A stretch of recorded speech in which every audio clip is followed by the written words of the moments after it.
This is Duke University.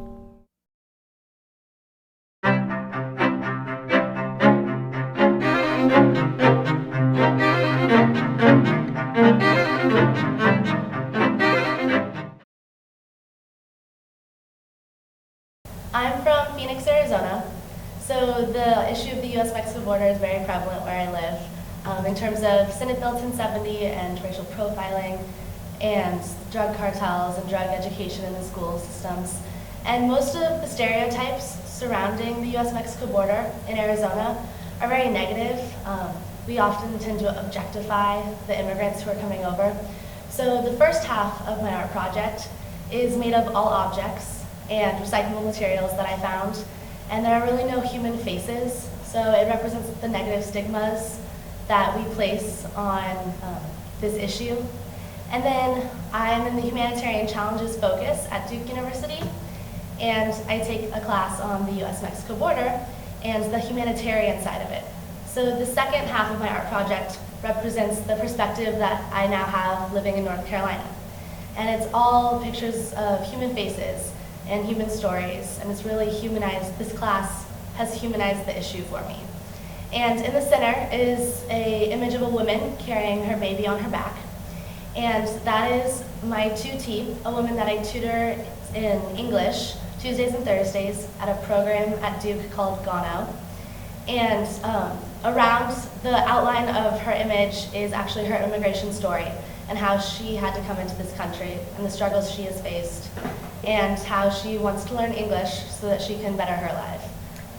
I think I'll look at the issue instead of from more of a legal standpoint, how I did before, kind of with we need immigration reform, we need to look toward the government for solutions and politicians, to definitely more of a humanitarian standpoint, and focus on the fact that these are real people and that they are coming over for different reasons, and to look at their individual stories and take that into consideration instead of just seeing that they're coming into our country illegally. So I think that looking at this issue as a humanitarian issue really put a face to the different conflicts at the border and made me realize that it's not an economic issue or a security issue as it so often is in national discourse, but it has to do with real people, families, and that immigrants are really helping our economy, and furthermore they're not just faceless or people we never see. They're our neighbors, they're our friends, and they deserve the same rights that we do. So for my art project, I wrote a short story, and I made the cover a collage of different faces of people of Hispanic descent, because I wanted to point out that this story, even though it's fictional, it could be anyone's story. It could be the story of your next door neighbor, the story of the person you work with, the story of the person who babysits your kids, and that we really don't listen to these stories as often as we should. So I did it as a way to give other people a chance to look at the human issues behind the border and start to really investigate the human cost of different policies.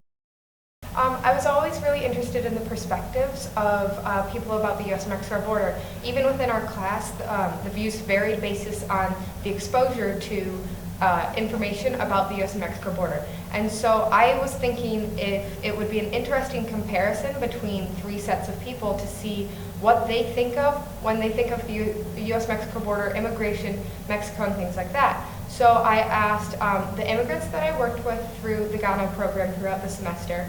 I asked my peers who had been studying the U.S.-Mexico border intensively through on both sides of the issue, through readings and speakers and things like that. And then I also asked my peers around my dorm and around campus whose main source of public information and discourse about the U.S.-Mexico border was generally news outlets, magazines, things that they had heard solely from what was available to a broader audience, and people were more likely to view and see. I asked everyone, what are the first three words you think of when you hear, and four different terms, the United States, Mexico, the U.S.-Mexico border, and immigration. And then I took those words and I filled them into a map of the United States, the border, and Mexico. And then for the immigrant board, I also included quotations that they gave me because when I asked the immigrants, it was a little bit of a longer conversation as I explained what the project was, what I was doing, and then asked them what they thought, as well as they gave me, and I included words from little anecdotes that I had had through tutoring sessions throughout the semester, things that I taught, verbs or certain vocabulary words and things like that.